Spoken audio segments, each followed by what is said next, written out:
Hey everyone, welcome back.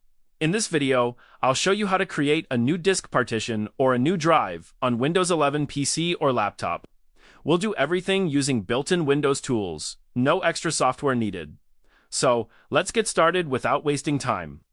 First, right-click the Start button or press Windows key plus X from the menu. Click Disk Management.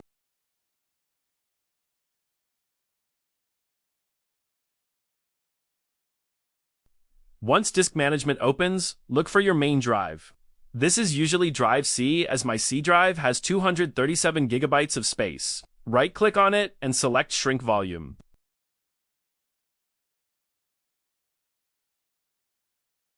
Windows will calculate how much space you can shrink.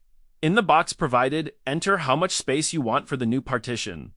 This number is in megabytes. For example, 1000 megabytes equals about 1 gigabyte. I want 20 gigabytes, so I will enter 20,000.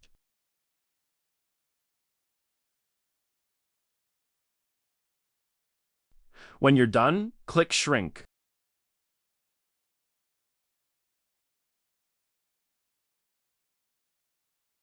After that, you'll see unallocated space shown in black. Right-click on that unallocated space and choose New Simple Volume.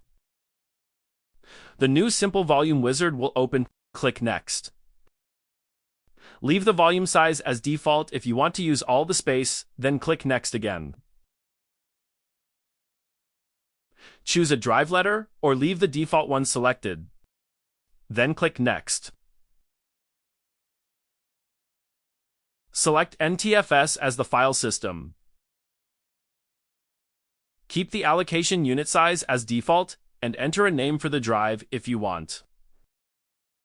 Make sure Quick Format is checked, then click Next, and then Finish. Now the drive will open automatically. Your new partition should appear and be ready to use. And that's it. You've successfully created a new partition on Windows 11. Now, if you want to remove this drive anytime in future, you can watch this first video.